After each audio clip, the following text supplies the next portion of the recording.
नमस्कार, आप सभी लोग देख रहे हैं पिछड़ा दलित आवाज पीडी वॉइस। हम इस समय उपस्थित हैं कन्नौज जिले में। वो कन्नौज जिला जो हमारे उत्तर प्रदेश के पूर्व सीएम कभी यहाँ सांसद हुआ करते थे। आज जो वर्तमान की स्थिति ये है कि लोकसभा चुनाव बिल्कुल सर पे है। तो हमारे साथ एक दादा हैं, हम यहाँ रोड से निकल रहे थे तो अपने खेतों में काम करा रहे, तो मैंने क्यों ना इनसे 2 मिनट चर्चा की जाए कि कन्नौज की चुनावी स्थिति क्या है, इस बार चुनाव का माहौल क्या रहेगा। सबसे पहले तो दादा आपका अपना परिचय दी। मैं गीतेन्द्र सिंह यादव, किसान संघर्ष समिति का मैं अध्यक्ष हूँ और खेती से जुड़ा हुआ हूँ और एक शुद्ध किसान हूँ। शुद्ध किसान है? अच्छा अच्छा। एक संगठन है जिसके आपने अध्यक्ष बताया? जी, किसान संघर्ष। अच्छा, सबसे पहले हम उसी बात करते हैं जी, इसमें दिल्ली में किसान आमादा है आंदोलन के लिए, तो उस पे क्या कहना चाहेंगे आप? साहब सबसे बड़ी बात यह है कि हिंदुस्तान कृषि प्रधान देश है। जो देश कृषि प्रधान है और किसान अपनी बात, जो देश की संसद है, वहां तक अपनी आवाज नहीं उठा सकता है। वहां पर इतना आज तक के देश आजाद हुआ, उससे पहले जो अंग्रेज थे उन्होंने भी इतना आतंक नहीं किया जो आतंक इस समय दिल्ली की सड़कों पर किसानों को जाने नहीं दिया जा रहा। उनके लिए कीला लगे हुए हैं, कील लगे हुए हैं, कांटे लगे हुए हैं, तार लगे हुए हैं, ऊपर से गैस छोड़ी जा रही है, आंसू गैस छोड़ी जा रही है। क्या साहब वो इस देश के नागरिक नहीं है? ये उनको आतंकवादी कह दिया जाता है कि ये आतंकवादी है। अरे साहब वो आतंकवादी हैं तो उनको जेल भेजिए। अगर वो आतंकवादी है तो उनको जेल भेजिए, और अगर वो किसान हैं तो उनकी एक एक मांग को, जो खून और पसीना बहा करके हम लोग खेत में काम करते हैं, चाहे वो जाड़ा हो चाहे वो गर्मी हो, रात दिन मेहनत करके हम सारी दुनिया का पेट भरने वाले लोग हैं। और हम जब पेट भरने वाले लोग हैं तो उनके लिए ये दशा है, तो आप समझ सकते हैं कि इस देश की किसान पूंजीपतियों के साथ खड़ी है कि ना कि किसानों के साथ। अभी कुछ दिन पहले स्ट्राइक किया था ड्राइवरों ने, तो ये कानून आया ड्राइवर का जो ब्लैक कानून बोला गया, तो उन्होंने उन्हें 8 घंटे नहीं आंदोलन कर पाए, उनके साथ न्याय हो गया तुरंत।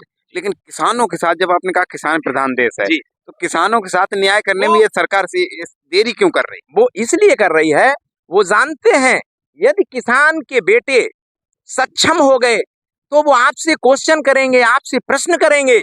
अगर वो पढ़कर के संविधान उन्होंने पढ़ लिया, अगर वो पढ़कर जज और वकील बन गए तो इनके हाथ से सत्ता चली जाएगी। ये 5% लोग हिंदुस्तान पर जो शासन कर रहे हैं, जो गलत तरीके से कर रहे हैं, वो आम पिछड़ा दलित समुदाय जो इधर से गुमराह करके धार्मिक उन्माद के रूप में इनको ले जाते हैं, अपने वोट के रूप में तब्दील कर लेते हैं। ये नहीं होगा। बहुत बड़ी बात आपने कही। 5% कौन से वो लोग हैं? 5% वो लोग हैं जो सदियों से सत्ता पे काबिज रहे, चाहे वो किसी भी दल की सरकार रही हो, चाहे वो भारतीय जनता पार्टी की रही हो, यानी सरकारें रही हो। वो लोग हैं बुद्धिजीवी, बुद्धि नहीं लेकिन बुद्धि से ही हमेशा जो है वो अपना कार्य करते हैं, और उसी से ही वो हम लोगों को गुमराह करके देश की सत्ता पर। 5% जब सत्ता पर काबिज है, 95% वाले क्यों नहीं, स्वयं क्यों नहीं बैठ रहे? वही उसका यही सबसे बड़ा कारण है, अशिक्षा। और वो सरकार होने नहीं दे रही। शिक्षा, हाँ साहब, एक प्राइवेट यूनिवर्सिटी से पढ़ने के लिए फीस 1.25 करोड़ है रुपए। मेरा बेटा और आपका बेटा कहाँ से बन पाएगा? जो हमारे ये लोग काम कर रहे हैं, इनके बच्चे कहाँ से होंगे डॉक्टर और इंजीनियर? बात इस बात की है कि शिक्षा और चिकित्सा समान इस देश के लिए होना चाहिए, चाहे प्रधानमंत्री का बच्चा हो, चाहे किसान का बच्चा हो, चाहे मेरा बच्चा। जिस दिन इस देश में शिक्षा समान हो जाएगी, ये देश महान हो जाएगा। अच्छा, अब दूसरे प्रश्न पे आते हैं। कन्नौज में है, आपने नाम के आगे यादव भी बताया है। अभी 2 दिन पहले लखनऊ में यादव महाकुंभ एक कार्यक्रम में सम्मेलन हुआ, जिसमें मध्य प्रदेश के मुख्यमंत्री श्री मोहन यादव, यादव समाज से हैं, इनको बुलाया गया मुख्य अतिथि पे। उत्तर प्रदेश में ये इनका दूसरा कार्यक्रम है। क्या लग रहा है यादव आके ये उत्तर प्रदेश से यादवों का वोट बीजेपी में डलाना चाह रहे हैं? नहीं, देखिए, मैं तो ये कहना चाहता हूँ, केवल यादवों के लिए नहीं कहना चाहता हूँ, सारी पिछड़ी जाति को एक संगठित होकर के इनका विरोध करना चाहिए। इसलिए विरोध करना चाहिए कि हमारा आरक्षण खत्म किया जा रहा है। इस देश में सारी व्यवस्थाएं जो आरक्षण के नाम सब प्राइवेट किया जा रहा है। मैं रोकूंगा आपको। पिछड़े दलित समाज के जो बच्चे 6800 शिक्षक भर्ती में जो घोटाला हुआ, वो आंदोलन बैठे हुए 620 दिन हो गए, वो बच्चे भी गए। उन्होंने बैनर दिखाया कि मुख्यमंत्री जी हम यादव हैं, मेरे साथ न्याय कब होगा। तब मुख्यमंत्री जी कह रहे हैं कि सेफई वालों के पास जाइए। क्या मुख्यमंत्री जी भूल गए कि सेफई वाले मुख्यमंत्री है उत्तर प्रदेश में?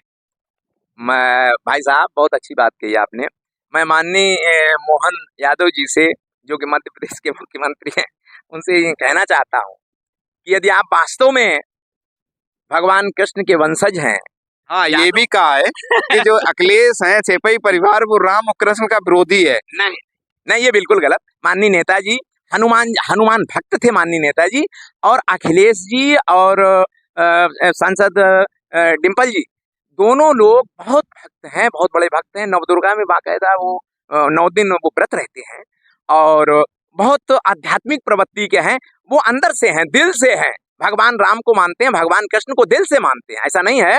अब मोहन जी की बात ये रही, मोहन जी यादव अगर वो वास्तव में बैकवर्ड के नेता बनना चाहते हैं तो सबसे पहले तो आरक्षण को सुनिश्चित किया जाए, प्राइवेटाइजेशन को बंद कराया जाए, और जो वहां वो बच्चे गए थे उनके उस कार्यक्रम में, तो उनको वो नौकरी का जो मामला है उसको पहले सुदृढ़ करें। और जो माननीय मुख्यमंत्री योगी आदित्यनाथ जी उनसे कहे ना बात। अब सैफई तो इस समय सैफई तो मुख्यमंत्री है नहीं भाई, सैफई का कोई मुख्यमंत्री तो है नहीं इस समय, माननीय योगी आदित्यनाथ जी है, तो उनसे कहना चाहिए। इसके बाद में प्रदेश माननीय मोदी जी से कहना चाहिए, वो प्रधानमंत्री है उनके, हैं देश के प्रधानमंत्री है, तो उनको ये कहना चाहिए ना कि वो यहाँ गुमराह कर रहे हैं। यहाँ नहीं, यहाँ यादव समाज पूरा वो यादव समाज ही नहीं, जातिवाद की मैं बात नहीं करना चाहता हूँ, क्योंकि समाजवादी व्यवस्था जो है वो जातिवाद की नहीं थी। इसलिए कि डॉक्टर राम मनोहर लोहिया जो कि बनिया जात से आते थे, जनेश्वर मिश्रा जी ब्राह्मण जाति से आते थे, इसके बाद मधुलिमय और आपके तमाम नाम हैं जो कि समाजवाद का मतलब सबको एक साथ ले जाने का काम। समाजवादी पार्टी ने कभी भी समाजवाद, डॉक्टर लोहिया ने एक बार यहाँ से चुनाव लड़े, हमारे पिताजी बताया करते थे, डॉक्टर लोहिया ने एक जगह एक गांव में गए, वहां पे एक कार्यकर्ता था, उसने जाति के नाम पे कोई बात की, उसको कार से नीचे उतार दिया। तो ये समाजवादी व्यवस्था थी। सबको एक साथ लेकर के चलने की बात करने वाला अगर कोई है तो समाजवादी व्यवस्था के लोग हैं।